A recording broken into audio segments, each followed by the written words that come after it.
Dear student, पिछले video में अपन ने इलेक्ट्रोकेमिस्ट्री पूरी कर ली थी। लास्ट में सेल बचे थे, उसके बाद में आपको मैकेनिज्म ऑफ कोलिजन जंग लगने की क्रिया मिली।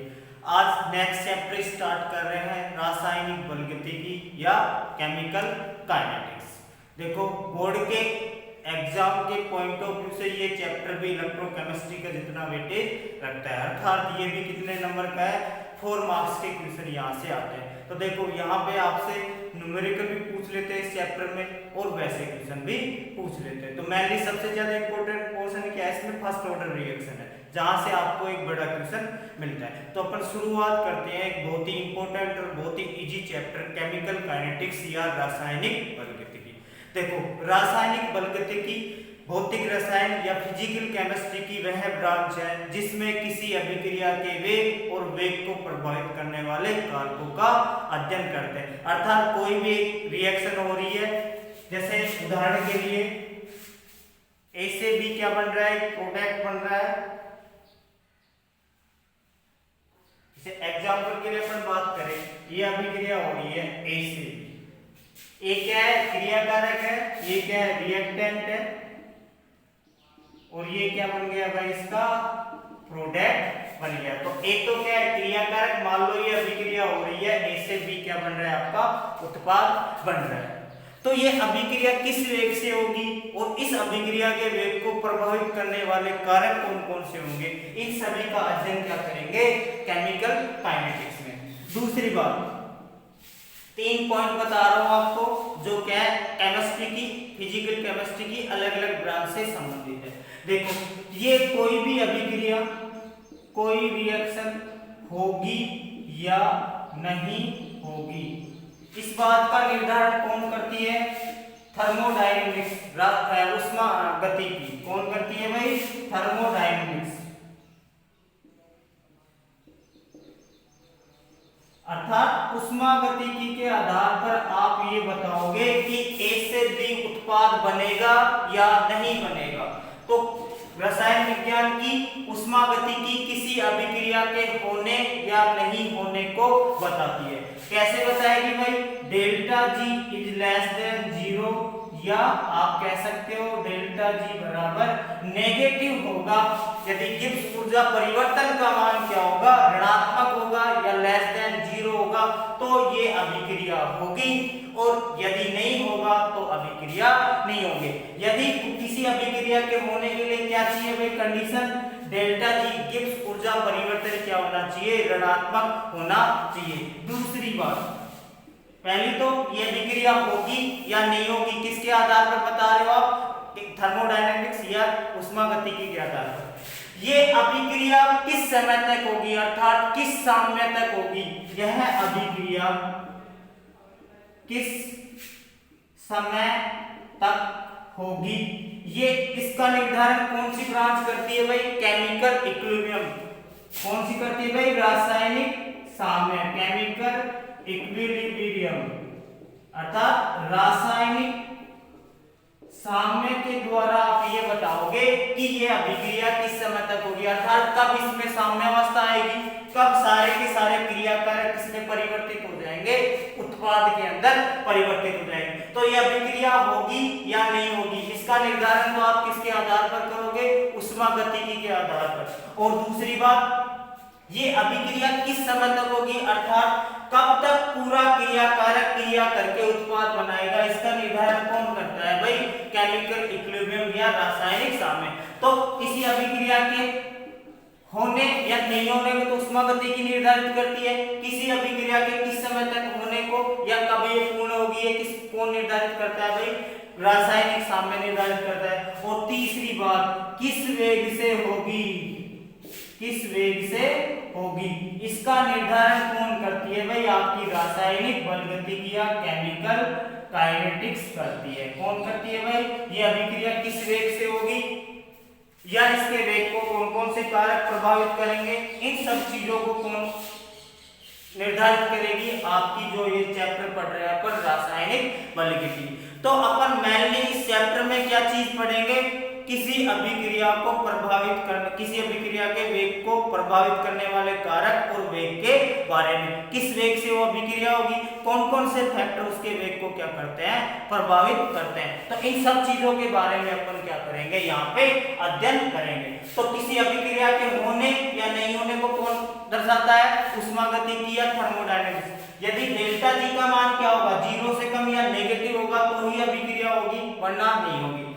दूसरी बात, यह अभिक्रिया किस समय तक होगी, इसका निर्धारण कौन करता है, रासायनिक साम्य, कि किस समय तक इसका साम्य आ जाएगा या कब तक पूरे क्रियाकारक किसमें कन्वर्ट हो जाएंगे, उत्पाद के अंदर कन्वर्ट हो जाएंगे। तो ये कौन निर्धारित करती है, केमिकल इक्विलिब्रियम। और तीसरी बात, किस वेग से होगी और इसके वेग को कौन कौन प्रभावित करता है, इन सब कारकों का अध्ययन किसमें करते हैं अपन, केमिकल काइनेटिक्स में। तो किसी अभिक्रिया के वेग के निर्धारण को रसायन विज्ञान की कौन सी ब्रांच डील करती है उसके साथ, केमिकल काइनेटिक्स। तो अपने को कौन पढ़ना है भाई, केमिकल काइनेटिक्स। अभिक्रिया का वेग क्या होता है, वेग को प्रभावित करने वाले क्या होते हैं। उसके अलावा इसके बाद में अपन पढ़ेंगे आपके जो first order reaction, zero order reaction, उसके बाद में टेम्परेचर इफेक्ट पढ़ेंगे, आरएनए सीक्वेंस पढ़ेंगे। ये सब चीजें क्या है अपने को पढ़नी है। तो ये चैप्टर क्या है, नीट आईआईटी के पॉइंट ऑफ व्यू से भी बहुत इंपॉर्टेंट चैप्टर है और आपके राजस्थान बोर्ड के एग्जाम के पॉइंट ऑफ व्यू से भी क्या है, बहुत इंपॉर्टेंट चैप्टर है। 4 नंबर के क्वेश्चन आते हैं, बहुत इजी सा चैप्टर है। तो अब शुरुआत करते हैं अपन केमिकल काइनेटिक्स। तो रासायनिक बलगतिकी क्या करती है भाई, किसी अभिक्रिया के वेग और वेग को प्रभावित करने वाले कारकों का क्या करती है, निर्धारण करती है। तो परिभाषा क्या हो जाएगी, भौतिक रसायन विज्ञान की वह शाखा जिसके अंदर रासायनिक अभिक्रिया के वेग और वेग को प्रभावित करने वाले कारकों का अध्ययन किया जाता है, वो क्या कहलाती है, रासायनिक बलगतिकी या केमिकल काइनेटिक्स कहलाती है। तो परिभाषा क्या हो जाएगी भाई, भौतिक रसायन विज्ञान की वह शाखा जिसके अंतर्गत किसी अभिक्रिया के वेग और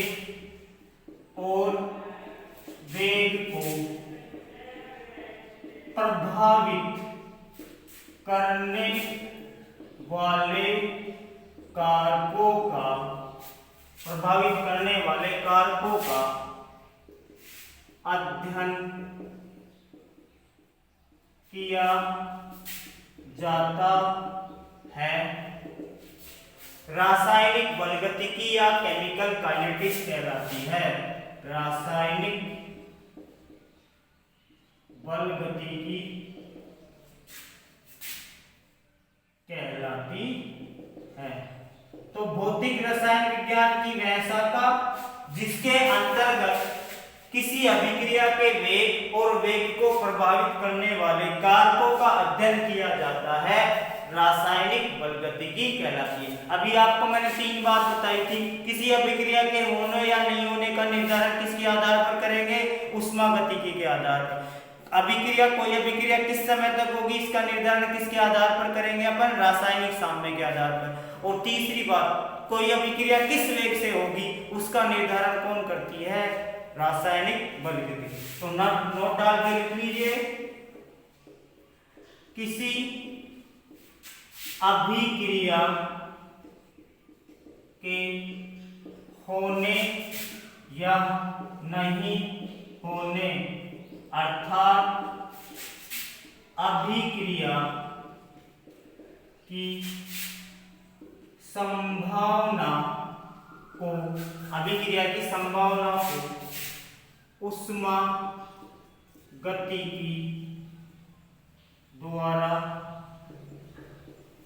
निर्धारित करते हैं। तो किसी अभिक्रिया के होने या नहीं होने को किसके द्वारा निर्धारित करते हैं, ऊष्मागतिकी के द्वारा। और हिंट देने के लिए, delta G is less than या डेल्टा जी बराबर नेगेटिव है तो अभिक्रिया संभव होगी।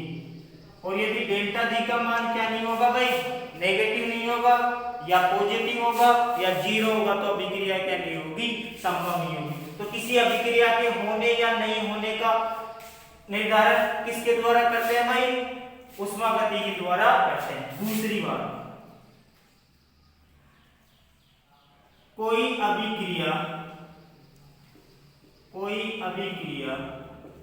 किस समय तक होगी, इसका निर्धारण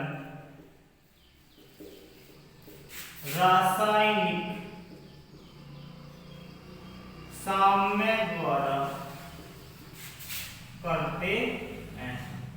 तो कोई अभिक्रिया किस समय तक होगी, इसका निर्धारण कौन करता है, रासायनिक साम्य। अब देखो रासायनिक साम्य कैसे करता है, आपने क्या पढ़ा, लासातालीय प्रिंसिपल पढ़ा 11वीं क्लास में, और द्रव अनुपातिक क्रिया नियम पढ़ा। तो उन्होंने क्या बताया था कि किसी अभिक्रिया का वेग किसके ऊपर निर्भर करता है, अभिकारकों या उत्पादों की सांद्रता पर निर्भर करता है। लासातालीय ने कहा, क्या कहा कि कोई भी साम्य उस दिशा में या कोई भी अभिक्रिया उस दिशा में जाएगी जिधर उसके परिवर्तन का क्या होगा, विरोध होगा। तो यह अभिक्रिया किस समय तक होगी, कोई भी अभिक्रिया, ये किसके द्वारा निर्धारित होता है, रासायनिक साम्य के द्वारा। था कब इसमें क्या आएगा, साम्य आएगा, इक्विलिब्रियम आएगा, कब नहीं आएगा, इन सब चीजों का निर्धारण अपन किसके द्वारा करते हैं भाई, रासायनिक साम्य के द्वारा करते हैं। और तीसरी बात आपको बताई थी क्या, कि अभिक्रिया के वेग का निर्धारण किससे करते हैं अपन, रासायनिक बलगति के द्वारा। तो अभिक्रिया वेग का निर्धारण रासायनिक बलगतिकी के द्वारा करते हैं, रासायनिक बलगतिकी के द्वारा करते हैं। तो किसी अभिक्रिया के वेग का निर्धारण किसके द्वारा करते हैं भाई, अपन रासायनिक बलगतिकी के द्वारा करते हैं। तो देखो आपने क्या पढ़ा, भौतिक रसायन विज्ञान की वह शाखा जिसके अंतर्गत किसी अभिक्रिया के वेग और वेग को प्रभावित करने वाले कारकों का अध्ययन किया जाता है, क्या कहलाती है, रासायनिक बलगतिकी कहलाती है। किसी अभिक्रिया के होने या नहीं होने का निर्धारण कौन करता है, ऊष्मागतिकी, अर्थात डेल्टा जी का मान यदि जीरो होगा तो यह अभिक्रिया होगी। कोई अभिक्रिया किस समय तक होगी, इसका निर्धारण कौन करता है भाई, आपका रासायनिक साम्य। और अभिक्रिया के वेग का निर्धारण कौन करता है, रासायनिक बलगतिकी करती है। तो इस प्रकार से क्या हो गया, ये तीन बातें हैं जो आपको ध्यान में रखनी है। अब देखो रासायनिक बलगतिकी में देखो काइनेटिक्स शब्द लैटिन भाषा के काइनेसिस से बना है और वो उसका अर्थ होता है गति।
अब देखो रासायनिक बलगतिकी शब्द काइनेटिक्स ग्रीक भाषा के किस शब्द से बना है, काइनेसिस, और जिसका अर्थ होता है भाई गति।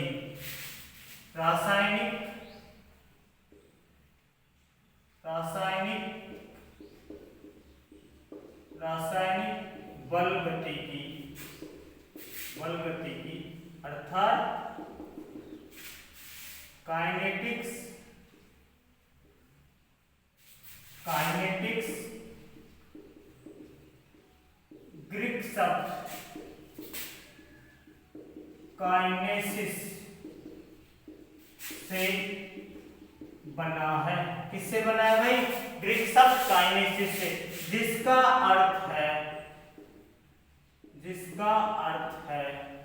गति।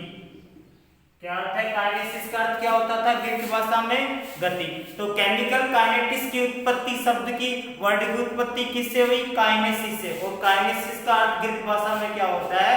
गति। अब देखो, सबसे पहले अपन इसकी डेफिनेशन क्या पढ़ना है, इसके बारे में फटाफट। अब बात करते हैं अभिक्रियाओं के प्रकार की। तो रासायनिक अभिक्रियाओं के वेग के आधार पर रासायनिक अभिक्रियाओं को कितने भागों में बांटा गया? 3 भागों में बांटा गया। तो वेग के आधार पर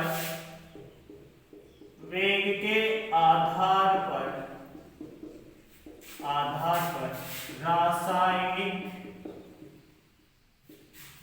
अभिक्रियाओं को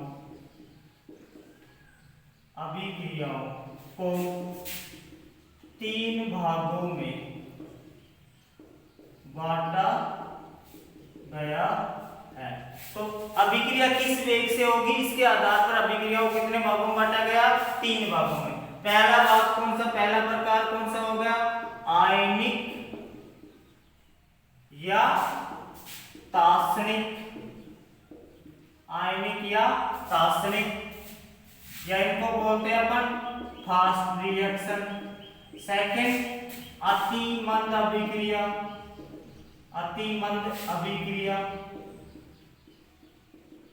वेरी स्लो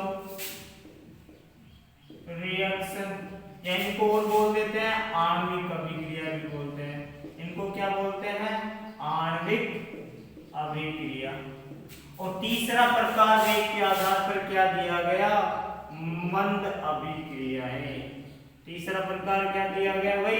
मंद अभिक्रियाएं, स्लो रिएक्शन। तो एक तो क्या हो गया वेग के आधार पर फास्ट रिएक्शन, दूसरी कौन सी होगी भाई आपकी?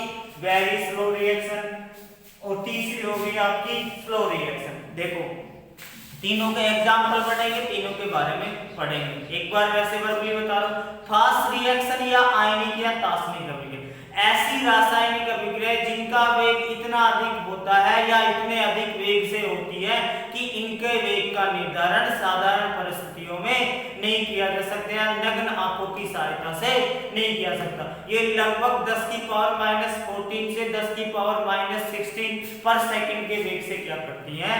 कंप्लीट होती हैं। तो देखो, जितने भी प्रबल अम्ल है, प्रबल क्षार है, इनके मध्य जो अभिक्रिया होती है वो कौन सी होती है? आयनिक या तात्सनिक अभिक्रिया या फास्ट रिएक्शन। दूसरा प्रकार है अति मंद अभिक्रियाएं। अति मंद अभिक्रियाएं क्या होंगी? वे अभिक्रियाएं जिनको कंप्लीट होने में या पूर्ण होने में बहुत अधिक समय लगता है, अर्थात जिनके वेग का निर्धारण अपन नहीं कर सकते, उनको पूर्ण होने में कई वर्ष लग जाते हैं, लाखों वर्ष। जैसे जीवाश्म ईंधन का बनना, पेट्रोलियम का बनना, कोयले वगैरह का बनना, या आप कह सकते हो हीरे का ग्रेफाइट में परिवर्तन, या चट्टानों का अपक्षय, जो चट्टानें टूटती हैं। तो ये इस तरह से ये रिएक्शन क्या होती है? बहुत स्लो होती है, और इनको कंप्लीट होने में, अरे एक बार पेट्रोल बनने में लाखों अरबों वर्ष लगते हैं, तो कब जाके देखोगे आपकी कई पीढ़ियां खत्म हो जाएंगी, तब जाके ये क्या होगी? कंप्लीट होगी। आपका सीधा सा उदाहरण, लोहे पे जंग लगना भी क्या है? Very slow reaction. अरे ऐसा थोड़ी है कि आपने बाहर लोहा पटक दिया कि 2-4 दिन में वो जंग लग के वो खत्म हो गया, खराब हो गया। उसको भी 2-4-5-7 साल लगते हैं कंप्लीट होने में। तो ये अभिक्रियाएं क्या होती हैं? बहुत स्लो वेग से होती हैं, जिसके कारण इनका निर्धारण करना बहुत कठिन होता है। तीसरी अभिक्रिया होती है मंद अभिक्रियाएं। वे अभिक्रियाएं जिनके वेग का निर्धारण हम कर सकते हैं, वो क्या कहलाती है? मंद अभिक्रियाएं। जो दैनिक जीवन में जितनी भी अभिक्रियाएं होती हैं, वो सारी की सारी कौन सी होती है भाई? मंद अभिक्रियाएं होती है। जितनी भी रिएक्शन का आप इसमें अध्ययन करोगे रासायनिक बलगतिकी में, या आप अपनी बुक के अंदर देखते हो जिनका अपन अध्ययन करते हैं, वो सारे की सारी रिएक्शन क्या होती है? आपकी अति मंद अभिक्रियाएं। तो वेग के आधार पर अभिक्रियाओं कितने भागों में बांटा गया? 3 भागों में। देखो अब बारी बारी से अपन इन तीनों अभिक्रियाओं का क्या करते हैं, अध्ययन करते हैं। तो सबसे पहले अपन बात करते हैं आयनिक या तात्सनिक अभिक्रियाएं क्या होती हैं या आपकी फास्ट रिएक्शन क्या होती है। उनके एग्जाम्पल देखेंगे, उनके बारे में पढ़ेंगे। तो ये आपसे बोर्ड में तो नहीं पूछते, पर आपको नॉलेज के लिए क्या होना चाहिए, पता होना चाहिए। तो पहली अभिक्रिया हेडिंग डालो, आयनिक या तात्सनिक अभिक्रिया।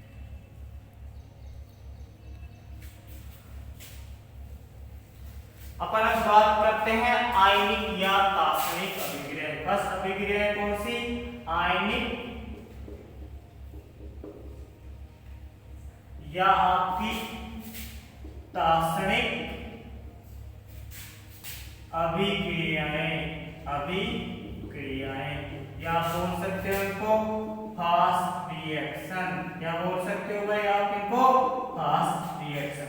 तो पहली अभिक्रिया पढ़ते हैं अपन आयनिक या तात्सनिक अभिक्रियाएं या फास्ट अभिक्रियाएं क्या होगी। अर्थात ये अभिक्रियाएं जो बहुत अधिक वेग से संपन्न होती है तथा इनके वेग का निर्धारण सामान्य विधियों द्वारा नहीं किया जा सकता, क्या कहलाती है, आपकी आयनिक या तात्सनिक अभिक्रियाएं।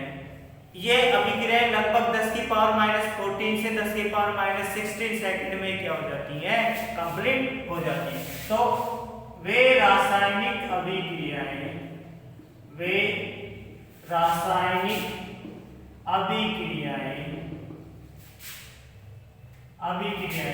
जिनका वेग बहुत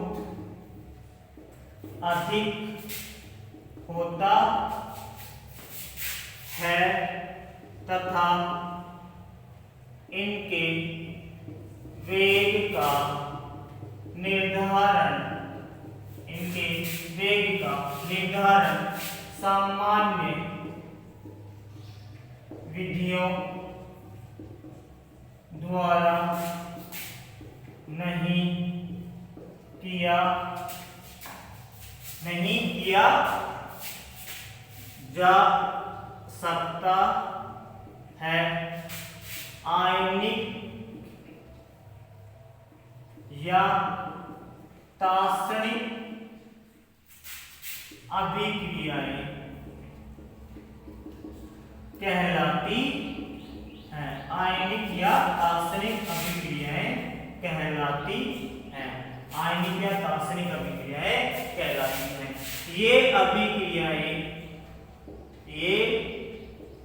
अभिक्रियाएं लगभग 10 की पावर -14 सेकंड या 10 की पावर -16 सेकंड में पूर्ण हो जाती है।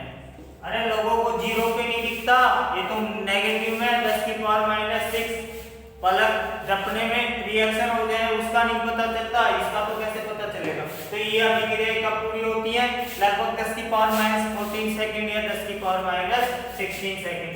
एग्जाम्पल क्या हो जाएगा, जितने भी प्रबल अम्ल और प्रबल क्षार है उनके मध्य क्या होने वाली अभिक्रियाएं क्या होती है भाई, आपकी तात्सनिक या आयनिक अभिक्रिया है। तो देखो HCl एक प्रबल अम्ल है, स्ट्रॉन्ग एसिड, और ये क्या है, स्ट्रॉन्ग बेस। ये क्या बनाएंगे, NaCl प्लस H2O, ये क्या है भाई, साल्ट। तो जितनी भी प्रबल अम्ल और प्रबल क्षार के मध्य जो रिएक्शन होती हैं वो सभी क्या होती हैं, आयनिक या तात्सनिक अभिक्रिया। आप जैसे NaCl की अभिक्रिया किसके साथ करवाते हो, AgNO3 के साथ, तो क्या बनता है भाई आपका AgCl plus sodium nitrate NaNO3। तो ये अभिक्रिया भी क्या होती है भाई, फास्ट अभिक्रिया होती है। तो ये क्या हो गए, जितने भी स्ट्रॉन्ग एसिड और स्ट्रॉन्ग बेस के मध्य रिएक्शन होती है वो सारी की सारी कौन सी होती है भाई, आपकी आयनिक अभिक्रियाएं होती हैं। तो आयनिक या तात्सनिक अभिक्रियाएं कौन सी अभिक्रियाएं होगी भाई, वे रासायनिक अभिक्रियाएं जिनका वेग बहुत अधिक होता है तथा इनके वेग का निर्धारण सामान्य विधियों द्वारा नहीं किया जा सकता, आयनिक या तात्सनिक अभिक्रियाएं कहलाती हैं। ये अभिक्रियाएं लगभग 10 की पावर -14 सेकंड या 10 की पावर -16 सेकंड में पूर्ण हो जाती हैं। प्रबल अम्ल और प्रबल क्षार के मध्य जितनी भी अभिक्रियाएं होती हैं वो क्या होती हैं भाई, आयनिक या तात्सनिक अभिक्रियाएं होती हैं। इसी तरह से अपना जो साधारण साल्ट होता है उसकी क्या किसके साथ, सिल्वर नाइट्रेट के साथ क्रिया करवाओगे तो क्या बनेगा, सिल्वर क्लोराइड और सोडियम नाइट्रेट। तो ये अभिक्रिया भी क्या है आपकी फास्ट अभिक्रिया या आयनिक अभिक्रिया। फास्ट क्यों बोला गया, क्योंकि ये बहुत अधिक वेग से होती है। तो इस तरह से पहली अभिक्रिया विद एग्जाम्पल आपकी कंप्लीट हो गई है। अब हम पढ़ेंगे नेक्स्ट अतिमंद अभिक्रिया या आणविक अभिक्रियाएं।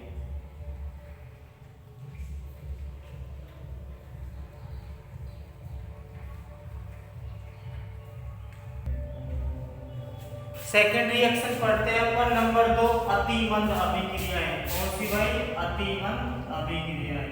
तो देखो अणुओं के मध्य होने वाली ऐसी अभिक्रियाएं जिनको पूर्ण होने में कई वर्ष या कई महीने लगते हैं क्या कहलाती है, आपकी आणविक अभिक्रियाएं कहलाती है। क्या कहलाती है, आणविक अभिक्रियाएं।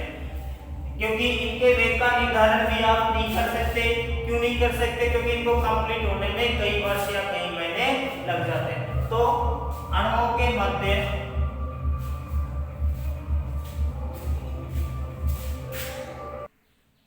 तो अतिमंद अभिक्रिया या आणविक अभिक्रिया क्या होती है भाई, अणुओं के मध्य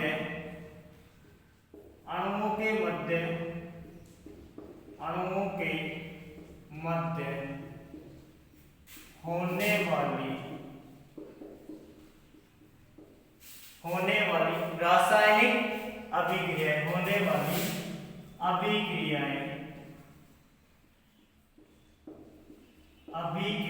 अणुओं के मध्य होने वाली अभिक्रिया जिनका वेग बहुत कम होता है तथा इन्हें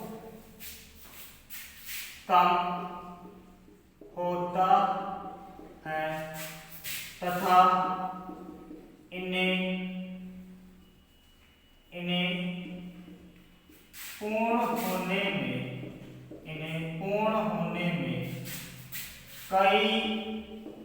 कई लाखों वर्ष या महीने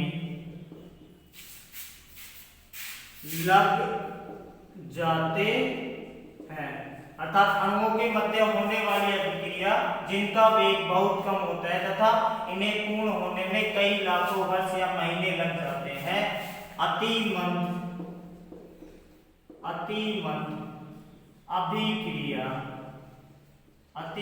अभिक्रिया कहलाती है। क्या कहलाती है भाई, अतिमंद अभिक्रिया कहलाती है। अब बात करते हैं अपन एग्जाम्पल की। तो पहला एग्जाम्पल सिंपल सा, लोहे पर जंग लगना। ये किसका उदाहरण हो गया भाई, आपका अतिमंद अभिक्रिया है। दूसरा एग्जाम्पल जीवाश्म ईंधन का बनना, अर्थात आपके पेट्रोल, डीजल, कोयला आदि का बनना तथा चट्टानों का अपक्षय अर्थात चट्टानों का टूटना, ये सब क्या होती है भाई, अतिमंद अभिक्रियाएं होती हैं। तीसरी अभिक्रिया बिना उत्प्रेरक की सहायता से हाइड्रोजन और ऑक्सीजन की सहायता से जल का निर्माण भी क्या होता है, आपका अतिमंद अभिक्रिया होती है। तो तीसरा एग्जाम्पल बिना उत्प्रेरक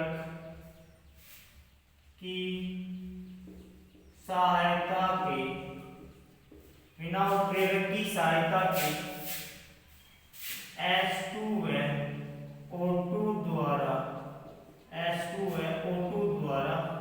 जल का बनना, 2H2 प्लस O2 से क्या बनेगा भाई, जल। तो इस तरह से जल का निर्माण भी क्या होता है, अतिमंद अभिक्रियाएं होती हैं। तो अतिमंद अभिक्रियाएं कौन सी होती है भाई, अणुओं के मध्य होने वाली अभिक्रिया जिनका वेग बहुत कम होता है तथा इन्हें पूर्ण होने में कई लाखों वर्ष या महीने लग जाते हैं, क्या कहलाती है भाई, आपकी अतिमंद अभिक्रियाएं। पहला एग्जाम्पल क्या हो गया, लोहे पे जंग लगना। अरे लोहे पे जंग लगना भी क्या है, बहुत अति मंद वेरी स्लो रिएक्शन का क्या है एग्जाम्पल है। दूसरी बात, दूसरी अभिक्रिया, दूसरा एग्जाम्पल जीवाश्म ईंधन या कोयला का बनना, या कह सकते हो आप चट्टानों का अपक्षय अर्थात चट्टानों का टूटना। ये भी क्या होती है लाखों करोड़ों वर्षों में होती है। चट्टान टूट करके मिट्टी में मिल जाती है तो ये क्या होती है काफी लाखों वर्षों में होती है। तीसरा एग्जाम्पल बिना उत्प्रेरक की सहायता के H2O2 की सहायता से क्या बनना, आपके जल का बनना भी क्या है अति मंद अभिक्रियाएं हैं। तो अपन ने फास्ट रिएक्शन पढ़ ली, सेकंड पढ़ा अपन ने वेरी स्लो रिएक्शन, तो ये क्या होगी वेरी स्लो रिएक्शन जिनके वेग का निर्धारण भी क्या होता है अपन नहीं कर सकते। अब नेक्स्ट अभिक्रिया बढ़ेंगे लाभ मंद अभिक्रियाएं, और इन मंद अभिक्रियाओं का अध्ययन किसमें करते हैं अपन रासायनिक बल गतिकी के अंदर करते हैं।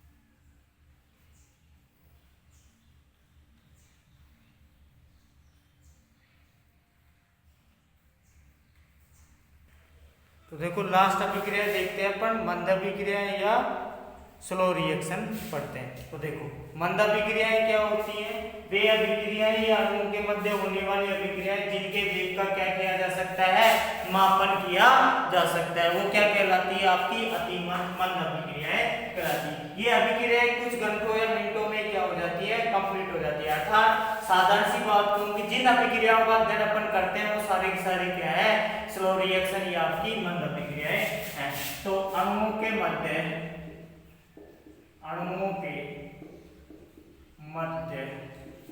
होने वाली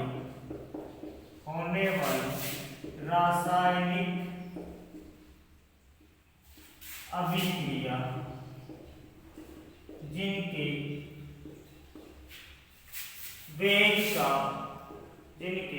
वेग का मापन किया जा सकता है मंद अभिक्रियाएं कहलाती है। जिनके वेग का क्या किया जा सकता है भाई मापन किया जा सकता है, क्या कहलाती है मंद अभिक्रियाएं कहलाती हैं। ये अभिक्रियाएं कुछ घंटों या मिनटों में पूर्ण हो जाती है। यह अभिक्रिया क्या होती है तो कुछ घंटों में कंप्लीट हो जाती है या कुछ मिनटों में क्या हो जाती है पूर्ण हो जाती है। एग्जाम्पल की बात करें जितनी भी अपनी है वो अभिक्रिया क्या हो जाएंगी सारी, जैसे एसिटिक अम्ल और एथिल एल्कोहल की सहायता से किसका निर्माण एस्टर का निर्माण।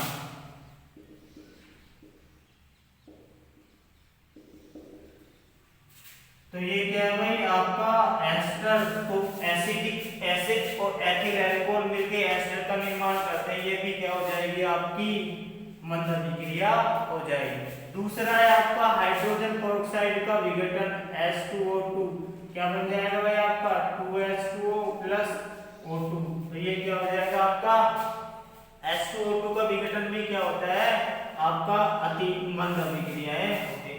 तो तीसरी अभिक्रिया जैसे नाइट्रोजन पेंटाऑक्साइड का 2N2O5, क्या विघटन भी क्या होता है भाई आपका मंद अभिक्रियाएं होती है। तो इन सब का भी क्या कर सकते हो आप, इनके वेग का क्या किया जा सकता है आपका मापन किया जा सकता है।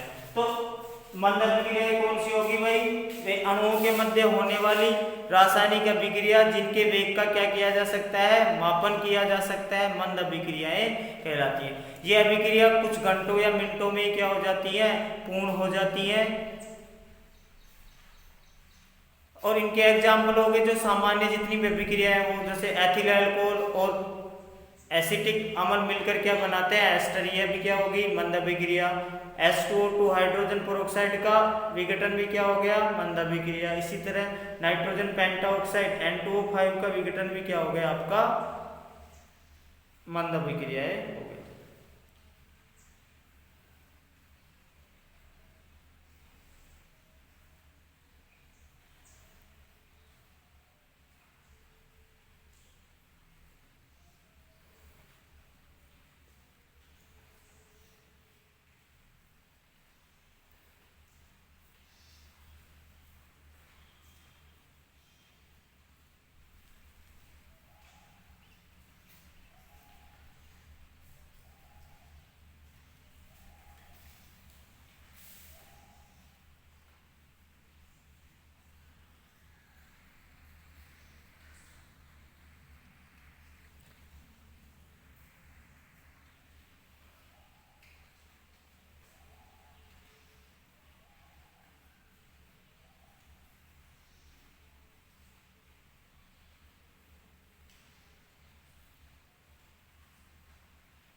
अब बात करते हैं रासायनिक अभिक्रिया के वेग की या रेट ऑफ केमिकल रिएक्शन की, अर्थात अभिक्रिया का वेग क्या होता है, जिसके बारे में अपन को इस चैप्टर में विस्तार से अध्ययन करना है। तो देखो वेग क्या होता है, सावधान से बात करें तो वेग बराबर क्या होता है दूरी बटे समय, अर्थात एकांक समय में तय की गई दूरी क्या कहलाती है चाल या वेग कहलाती है।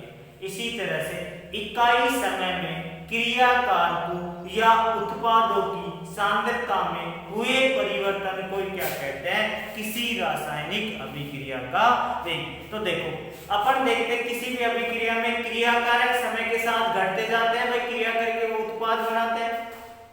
इसी तरह से उत्पाद समय के साथ क्या होते हैं बढ़ते जाते हैं, अर्थात क्रिया कारकों की सांद्रता घटती जाती है, उत्पाद की सांद्रता क्या होती जाती है बढ़ती जाती है। तो क्रिया कारकों के लिए तो अपन अभिक्रिया के वेग के रूप में नेगेटिव चिन्ह लगाते हैं और धनात्मक चिन्ह किसके लगाते हैं उत्पादक के रूप में।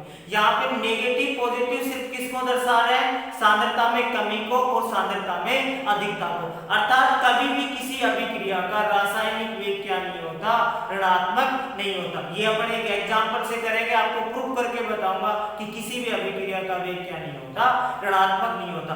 केवल नेगेटिव पॉजिटिव चिन्ह किसको दर्शाते हैं आपके आयनों की सांद्रता में हुए परिवर्तन को दर्शाते हैं। तो सबसे पहले अपन डेफिनेशन की बात करते हैं, फिर आगे डिटेल से बात करेंगे, ग्राफ वगैरह बनाएंगे, वेग को उसके वेग में किस तरह से घटता है, सांद्रता में क्या परिवर्तन होता है, ये सारे प्लॉट वगैरह अपन देखेंगे। तो अभिक्रिया का वेग सिंपल सी बात ध्यान में रखो, वेग क्या होता है इकाई समय में तय की गई दूरी। तो यहाँ पे क्या हो जाएगा रासायनिक अभिक्रिया का वेग, यहाँ पे दूरी से मतलब सांद्रता से होता है। तो इकाई समय में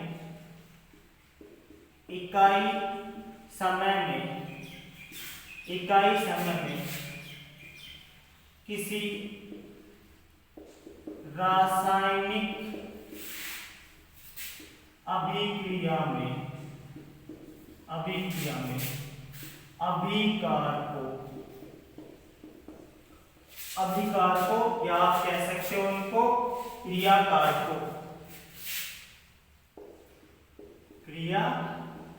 को तथा उत्पादों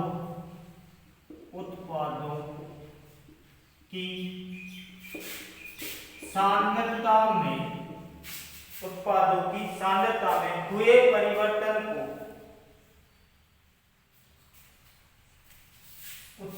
सांद्रता में हुए परिवर्तन को रासायनिक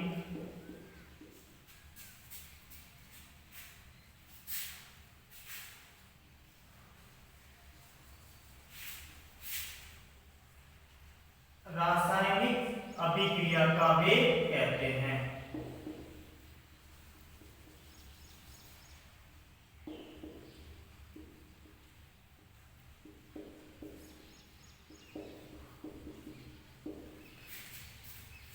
रासायनिक अभिक्रिया का वेग कहते हैं। अर्थात इकाई समय में किसी अभिक्रिया के अभिकारकों या क्रियाकारकों तथा उत्पादों की सांद्रता में हुए परिवर्तन को क्या कहते हैं? रासायनिक अभिक्रिया का वेग। हुए परिवर्तन को क्या कहते हैं भाई? रासायनिक अभिक्रिया का वेग कहते हैं। तो इकाई समय में किसी अभिक्रिया के अभिकारकों या क्रियाकारकों या आप कह सकते हो उत्पादों, अभिकारकों या क्रियाकारकों तथा उत्पादों की सांद्रता में हुए परिवर्तन को क्या कहते हैं? रासायनिक अभिक्रिया का वेग कहते हैं, या उत्पादों की सांद्रता में। तो अभिक्रिया का वेग क्या हो जाएगा भाई? अभिक्रिया वेग बराबर प्लस माइनस क्रियाकारक या क्रियाकारकों या उत्पादों की सांद्रता बटे परिवर्तन में लगा समय, बटे परिवर्तन में लगा समय। तो अभिक्रिया का वेग क्या हो जाएगा भाई? प्लस माइनस क्रियाकारकों या उत्पादों की सांद्रता अपॉन परिवर्तन में, सांद्रता परिवर्तन में लगा समय हो जाएगा। तो कोई यहाँ पे प्लस माइनस किसको दर्शा रहे हैं? केवल क्रियाकारकों की सांद्रता या उत्पादों की सांद्रता में कमी या वृद्धि को क्या कर रहे हैं? दर्शा रहे हैं। तो देखो यहाँ पे अभिक्रिया का वेग आप दो प्रकार से निर्धारित कर सकते हो, एक तो अभिकारकों के रूप में, एक उत्पादों के रूप में। तो क्या लिख सकते हो यहाँ पे? दूसरा क्रियाकारकों की सांद्रता में कमी बटे कमी में लगा समय, या आप कह सकते हो उत्पादों की सांद्रता में वृद्धि अपॉन वृद्धि में लगा समय। तो ये क्या कह सकते हो आप? किसी अभिक्रिया में। तो अभिक्रिया के वेग को दो तरह से आप क्या कर सकते हो? परिभाषित कर सकते हो। एक बार इसको नोट करो, आगे कंटिन्यू करते हैं।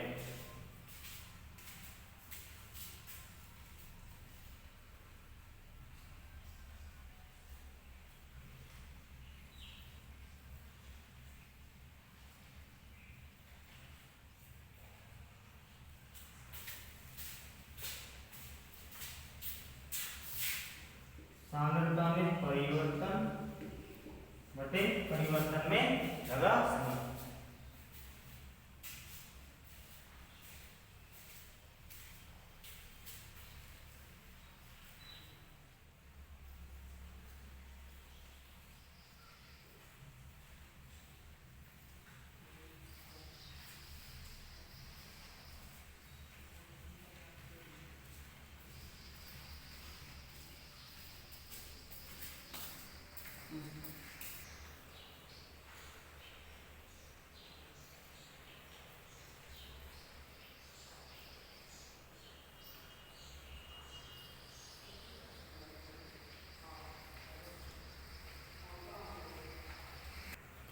तो देखो किसी रासायनिक अभिक्रिया के, तो अभिक्रिया वेग क्या था? इकाई समय में क्रियाकारकों या उत्पादों की सांद्रता में हुए परिवर्तन को क्या कहते हैं? रासायनिक अभिक्रिया वेग। अर्थात प्लस माइनस आपके क्रियाकारक या उत्पादों की सांद्रता में परिवर्तन बटे परिवर्तन में लगा समय। तो किसी रासायनिक अभिक्रिया के वेग को, किसी रासायनिक अभिक्रिया के वेग को दो प्रकार से व्यक्त कर सकते हैं। कोई भी रासायनिक अभिक्रिया है उसको वेग को कितने प्रकार से व्यक्त कर सकते हो भाई आप? दो प्रकार से। मान लो एक तो किसके रूप में? क्रियाकारकों की सांद्रता में कमी के रूप में, और दूसरी उत्पादों की सांद्रता में वृद्धि के रूप में। तो देखो मान लो आपकी कोई रिएक्शन है, माना कोई रिएक्शन क्या बन रहा है? R से क्या बन रहा है? T। मतलब ये क्या है? क्रियाकारक, और ये क्या है? आपका उत्पाद है। कोई भी रिएक्टेंट क्रिया करके क्या बना रहा है? आपका उत्पाद बनाना है। तो अभिक्रिया का वेग क्या हो जाएगा भाई, का वेग माइनस आर की सांद्रता में कमी बटे कमी में लगा समय। तो माइनस आर, या आप कह सकते हो क्रिया कारक की सांद्रता में कमी अपॉन कमी में लगा समय। अब देखो ये माइनस सिर्फ और सिर्फ किसको दर्शा रहा है, आपकी सांद्रता में कमी को। कभी भी अभिक्रिया का वेग क्या नहीं होता, नेगेटिव नहीं होता। और दूसरी बात लिख सकते हो आप प्लस पी आपके उत्पाद की सांद्रता में वृद्धि अपॉन वृद्धि में लगा समय। अरे समय के साथ क्रिया कारक तो क्या हो जाएंगे, कम हो जाएंगे, लेकिन उत्पाद क्या होगा भाई, बनेगा। इसलिए उत्पाद की सांद्रता तो क्या होगी, बढ़ेगी। तो अभिक्रिया का वेग क्या हो जाएगा, उत्पाद की सांद्रता में वृद्धि या वृद्धि में लगा समय। अब देखो यहां पर नोट क्या हो जाएगा ना, यहां पर प्लस माइनस केवल प्लस किसको दर्शाता है, उत्पाद की सांद्रता में वृद्धि को दर्शाता है। प्लस किसको दर्शाता है भाई, उत्पाद की सांद्रता में वृद्धि को दर्शाता है। इस तरह से माइनस किसको दर्शाएगा, क्रिया कारकों की सांद्रता में कमी को दर्शाता है। क्रिया कारकों की सांद्रता में कमी को दर्शाता है। तो ये पॉजिटिव नेगेटिव साइन केवल सांद्रता में कमी वृद्धि को दर्शाते हैं। अभिक्रिया के वेग को वो नहीं करते कि भाई उत्पाद के संदर्भ में पॉजिटिव होगा, क्रिया कारक का के संदर्भ में क्या होगा, नेगेटिव। तो नेक्स्ट बात क्या लिख लो आप, कि कभी भी किसी रिएक्शन का वेग ऋणात्मक नहीं होता। कभी भी किसी रिएक्शन का वेग ऋणात्मक नहीं होता। किसी रिएक्शन का वेग क्या नहीं होता भाई, आपका ऋणात्मक नहीं होता है। तो किसी भी रिएक्शन का वेग क्या नहीं होता भाई, आपका ऋणात्मक नहीं होता। केवल ये नेगेटिव पॉजिटिव किसको दर्शाते हैं, आपके क्रिया कारक और उत्पादों की सांद्रता में कमी या वृद्धि को दर्शाते हैं। तो किसी रासायनिक अभिक्रिया के वेग को दो प्रकार से कैसे प्रदर्शित कर सकते हो भाई, एक तो क्या क्रिया कारकों की सांद्रता में कमी के रूप में, और दूसरा उत्पादों की सांद्रता में वृद्धि के रूप में। तो आप लिख सकते हो माइनस आर की सांद्रता में कमी या कमी में लगा समय, या प्लस पी की सांद्रता में वृद्धि या वृद्धि में लगा समय। तो इस तरह से आप देखो यहाँ पे प्लस और माइनस किसको दर्शा रहे हैं, आपके केवल सांद्रता में कमी या वृद्धि को दर्शा रहे हैं, न कि वेग को दर्शा रहे हैं कि वेग उत्पाद के संदर्भ में पॉजिटिव होगा या क्रिया कारक के संदर्भ में नेगेटिव होगा। ऐसा वैसा कुछ नहीं। कभी भी किसी भी अभिक्रिया का वेग क्या नहीं होता, ऋणात्मक नहीं होता, हमेशा क्या रहता है, धनात्मक होता है। ये तो केवल प्लस माइनस साइन तो किसको दर्शाते हैं, प्लस साइन उत्पाद की सांद्रता में वृद्धि को, और माइनस साइन किसको दर्शाता है, आपके क्रिया कारकों में सांद्रता की कमी को दर्शाता है।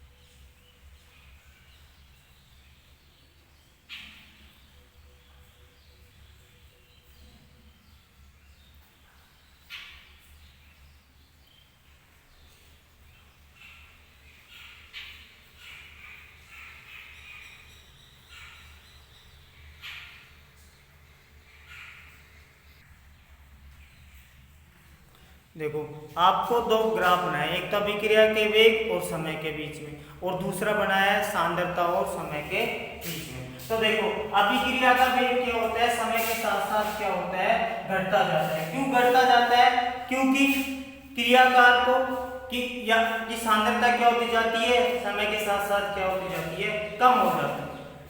तो अभिक्रिया का वेग किस रूप से घटता है भाई? चरघातांकी रूप से। यदि अभिक्रिया के वेग और इसके मध्य ग्राफ कहते हैं तो ये ग्राफ मैं आगे प्रूव करूंगा जब आपको आरएनएस इक्वेशन वहां पे देखो किस तरह से वेग किसके ऊपर निर्भर करता है, एक्सपोनेंशियल या चरघातांक के ऊपर निर्भर करता है। ये अपन जब आरएनएस इक्वेशन पढ़ेंगे मैं तब आपको ये वहां पे बताऊंगा। तो अभिक्रिया का वेग समय के साथ में किस रूप से घटता है? चरघातांक रूप से। अपन कह रहे हैं समय के साथ उत्पादों की सांद्रता बढ़ती है और क्रियाकारकों की सांद्रता क्या हो जाती है? कम हो जाती है। ये तो लिख रहे थे क्रियाकारकों की सांद्रता में कमी बटे कमी में लगा समय और उत्पादों की सांद्रता में वृद्धि। तो समय के साथ क्रियाकारक क्रिया करके क्या बनाएंगे? उत्पाद, तो उनकी सांद्रता क्या हो जाएगी? कम हो जाएगी, जबकि उत्पादों की सांद्रता क्या हो जाएगी?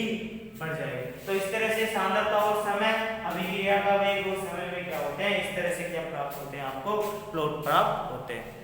और ये बात अपन आगे प्रूव करेंगे अभिक्रिया का वेग चरघातांकी रूप से किस तरह से घटता है, क्योंकि ये अभिक्रिया वेग के फैक्टर में पढ़ेंगे। उसके बाद में अपन जो साम्य स्थिरांक आता है उसका मान कहाँ निकालेंगे? आरएनएस इक्वेशन में, तब वहां पे पता चलेगा कि अभिक्रिया का वेग चरघातांकी रूप से कैसे बढ़ता है। तो इसकी व्याख्या अपन आगे करेंगे।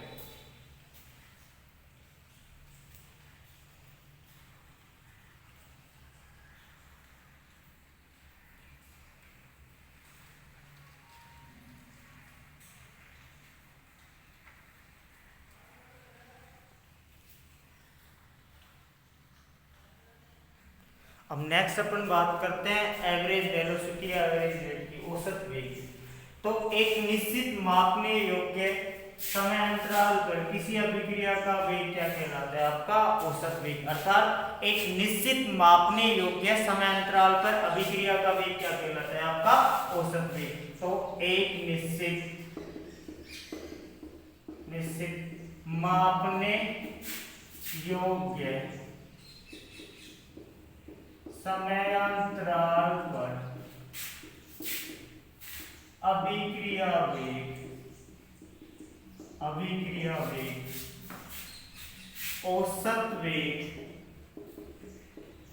औसत वेग कहलाता है। अभिक्रिया वेग क्या कहलाता है? आपका एवरेज वेग या औसत वेग कहलाता है। तो वही वेग की परिभाषा तो वही है। अभिक्रिया का वेग क्या हो जाएगा? क्रियाकारकों की सांद्रता में परिवर्तन बटे परिवर्तन मिलेगा समय। नेगेटिव किसके लिए आ जाएगा? आपका क्रियाकारकों के लिए, पॉजिटिव किसके लिए आ जाएगा? आपका उत्पादों के लिए। तो लेकिन अपन बात करते हैं तो एवरेज वेलोसिटी क्या हो जाएगा? आपका औसत वेग, वही औसत वेग बराबर प्लस माइनस क्रियाकारकों या उत्पादों की सांद्रता में परिवर्तन बटे परिवर्तन में लगा समय, बटे परिवर्तन में लगा समय। लेकिन अपन बात करते हैं एक एग्जाम्पल लेके किस तरह से ये पॉजिटिव नेगेटिव का खेल क्या होता है। कुछ नहीं होता, सिर्फ और सिर्फ ये सांद्रता परिवर्तन को दर्शाते हैं। और देखो एवरेज मतलब क्या होता है? औसत। ठीक है, औसत। देखो माना R से क्या बन रहा है? पीएच। माना रिएक्शन क्या हो रही है आपकी? माना अभिक्रिया क्या हो रही है आपकी? रिएक्टेंट से क्या बन रहा है? प्रोडक्ट। अर्थात क्रियाकारक से क्या बन रहा है? उत्पाद बन रहा है। तो मान लो T1 समय पर क्रियाकारकों की सांद्रता कितनी है? आपकी R1। और उस वक्त उत्पाद कितने बने आपके? P1। T2 समय पर क्या हो जाएगा भाई? क्रियाकारकों की सांद्रता कितनी हो गई? R2। और उत्पाद कितने बन गए आपके? T2 के बराबर। मानो क्रियाकारक से क्या बन रहा है? उत्पाद बन रहा है। R मतलब रिएक्टेंट मतलब क्रियाकारक, P मतलब क्या होता है? प्रोडक्ट। तो T1 समय पर कितने क्रियाकारक लिए आपने? R1। तो उत्पाद कितना बना आपका? P1। T2 समय पर कितने हैं? R2। तो उत्पाद कितना बनेगा आपका? P2। तो आप यहां से लिख सकते हो डेल्टा T बराबर क्या हो जाएगा? T2 minus T1। ये लिखते हैं अंतिम माइनस प्रारंभिक, किसी का भी औसत लेते हैं। इसी तरह से देखो डेल्टा R बराबर क्या हो जाएगा भाई? आपका R2 माइनस R1। लेकिन आप देखते हो कि समय के साथ साथ क्रियाकारकों की सांद्रता क्या हो जाएगी? कम हो जाएगी। तो यहाँ पे क्या होता है भाई?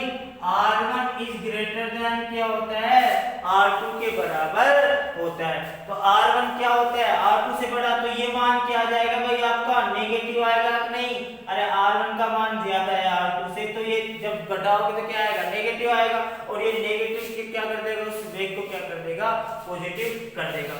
इसी तरह से आप क्या लिख सकते हो भाई, डेल्टा P बराबर क्या हो जाएगा आपका P2 माइनस P1। यहाँ तो कोई बीमारी है नहीं, समय के साथ में उत्पादों की सांद्रता क्या हो जाती है, बढ़ती जाती है। तो आपका एवरेज वेग क्या हो जाएगा भाई, आपका वेग क्या हो जाएगा, औसत वेग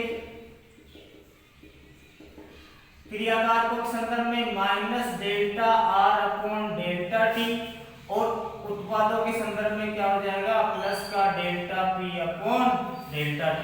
तो ये क्या हो जाएगा आपका औसत वेग। अब देखो यहाँ पे तो कोई बीमारी है नहीं उत्पादों में, P2 माइनस P1, और यहाँ पे डेल्टा R क्या हो जाएगा भाई आपका R2 माइनस R1। तो क्योंकि R1 क्या होता है R2 से बड़ा, तो डेल्टा R का मान क्या आएगा आपका नेगेटिव, और ये नेगेटिव क्या कर देगा, इसको पॉजिटिव कर देगा। तो औसत वेग क्या आ जाएगा भाई आपका, फाइनली क्या आ जाएगा, पॉजिटिव आ जाएगा। तो इस तरह से अपन कह सकते हैं कि किसी भी रासायनिक अभिक्रिया का वेग क्या नहीं होता, ऋणात्मक नहीं होता। तो औसत वेग क्या आ गया, उत्पादों की सांद्रता में परिवर्तन बटे परिवर्तन में लगा समय, उत्पादों की सांद्रता में परिवर्तन बटे परिवर्तन में लगा समय, या आप कह सकते हो क्रियाकारकों की सांद्रता में परिवर्तन बटे परिवर्तन में लगा समय। तो इस तरह से आप क्या निकाल सकते हो, किसी अभिक्रिया का औसत वेग निकाल सकते हो। यहाँ पे देखो डेल्टा R क्या हो जाएगा, R2 माइनस R1, T2 क्या हो जाएगा, T2 minus T1, delta T, delta P क्या हो जाएगा, P2 minus P1, P1 R1 R2 क्या होगा, P1 क्या होगा प्रारंभिक उत्पाद, P2 क्या होगा अंतिम उत्पाद, R1 प्रारंभिक क्रियाकारक, R2 क्या होगा अंतिम क्रियाकारक, T1 क्या होगा प्रारंभिक समय, T2 क्या हो गया अंतिम समय। तो इस तरह से आप किसी अभिक्रिया के औसत वेग का क्या कर सकते हो, मापन कर सकते हो। तो किसी अभिक्रिया का औसत वेग क्या हो जाएगा, एक निश्चित मापने योग्य समय अंतराल पर किसी अभिक्रिया का वेग ही क्या कहलाएगा, आपका औसत वेग। तो वेग की परिभाषा तो वही है, अपन एक अभिक्रिया लेके चल रहे हैं, तो T1 समय पर क्रियाकारक कितने हैं R1, तो उत्पाद कितने बनेंगे आपके P1, और T2 समय पर क्रियाकारक कितने हो गए भाई R2, तो उत्पाद कितने बन गए P2। तो डेल्टा T का मान क्या निकालते हैं अपन, डेल्टा किसी का भी अंतर अंतिम माइनस प्रारंभिक, तो डेल्टा T बराबर क्या हो जाएगा T2 माइनस T1, और डेल्टा R बराबर क्या हो जाएगा भाई आपका R2 माइनस R1। चूंकि अपन जानते हैं कि समय के साथ साथ क्रियाकारकों की सांद्रता क्या हो जाती है, घटती जाती है, इसलिए R1 का मान क्या होगा हमेशा ही R2 से ज्यादा, और डेल्टा R क्या आ जाएगा यहाँ पे नेगेटिव आ जाएगा, डेल्टा P क्या हो जाएगा P2 माइनस P1। तो औसत वेग क्या लिख सकते हो, माइनस डेल्टा R बटे डेल्टा T, और औसत वेग क्या लिख सकते हो आप दूसरा, plus delta P upon delta. तो यहाँ पे आप देखो डेल्टा R का मान क्या है आपका नेगेटिव, क्यों आया, क्योंकि R1 का मान क्या है R2 से ज्यादा, तो नेगेटिव नेगेटिव क्या हो जाएगा पॉजिटिव, इसलिए अभिक्रिया का वेग कभी भी क्या नहीं होता, ऋणात्मक नहीं होता।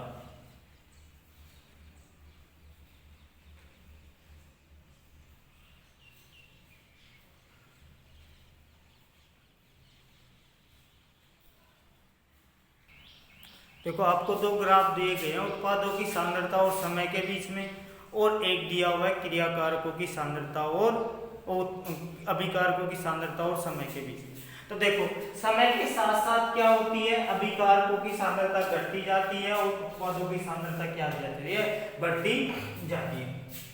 तो देखो T1 समय पर अभिकारक कितने होंगे R1, और T2 समय पर कितने होंगे R2। तो ऊपर से नीचे जा रहे हो तो क्रियाकारकों की सांद्रता क्या हो रही है, घट रही है। तो R1 और R2 का अंतर क्या हो जाएगा, डेल्टा R के बराबर, और यहाँ पे T1 और T2 का अंतर क्या हो जाएगा, डेल्टा T के बराबर। तो डेल्टा और डेल्टा T के अनुपात से क्या निकाल सकते हो आप, किसी अभिक्रिया का औसत वेग निकाल सकते हो।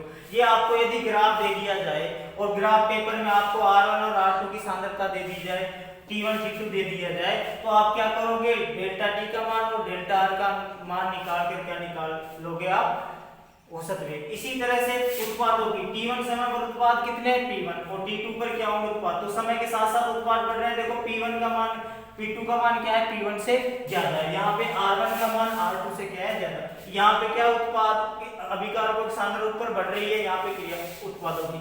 तो देखो डेल्टा पी और ये T1 और T2 का अंतराल क्या हो जाएगा, डेल्टा पी। तो इन दोनों का अनुपात ही क्या हो जाएगा, औसत वेग के बराबर। समय के साथ में उत्पादों की सांद्रता क्या हो जाती है, बढ़ जाती है, जबकि क्रियाकारकों की सांद्रता क्या हो जाती है, घट जाती है। तो इस तरह से आप औसत वेग के ग्राफ या ग्राफ से क्या निकाल सकते हो, औसत वेग। तो अभिकारकों की सांद्रता और समय या उत्पादों की सांद्रता और समय के बीच में ग्राफ से किसका मान कैलकुलेट कर सकते हो आप, औसत वेग। अब देखो ये औसत वेग की थ्योरी हो गई। अब अगले वीडियो में आपको औसत वेग के ऊपर न्यूमेरिकल कैसे आते हैं वो मैं आपको बताऊंगा। तो अगले लेक्चर में अपन करेंगे औसत वेग के ऊपर आने वाले न्यूमेरिकल। तो आज अपन ने क्या पढ़ा, केमिकल काइनेटिक्स की परिभाषा, उसके बाद में 3 बातें पढ़ी। काइनेटिक्स वेग को निर्धारित करती है, अभिक्रिया होगी या नहीं उष्मागति के द्वारा, और किस समय तक होगी वो रासायनिक सामग्री के द्वारा। उसके बाद में वेग के आधार पर अपन ने अभिक्रियाओं के प्रकार पढ़े। पहले की फास्ट रिएक्शन, जिनके वेग का निर्धारण नहीं कर सकते, जितने भी प्रबल अमल प्रबल क्षार है उनके बीच में होने वाली अभिक्रिया। दूसरी पढ़ी अति मंद अभिक्रिया, जो क्या होती है, बहुत लंबे समय में क्या होती है, पूर्ण होती है, लोहे पे जंग लगना। तीसरी पढ़ी अपन ने मंद अभिक्रिया, जिनका अध्ययन अपन करते हैं या जिनके वेग का मापन कर सकते हैं। उसके बाद में अपन ने पढ़ा अभिक्रिया का वेग, और वेग के बाद में अपन ने पढ़ा औसत वेग। अगले लेक्चर में अपन करेंगे औसत वेग के ऊपर आने वाले क्वेश्चन किस तरह से आते हैं, और फिर तात्क्षणिक वेग और आपका प्रारंभिक वेग क्या होता है। उसके बाद में अपन आगे का चैप्टर स्टार्ट करेंगे। तो कल आपका रेट की परिभाषा वगैरह सिंपल जो डेफिनेशन है वो क्या हो जाएगी, कंप्लीट। Thank you. आज का वीडियो यहीं तक।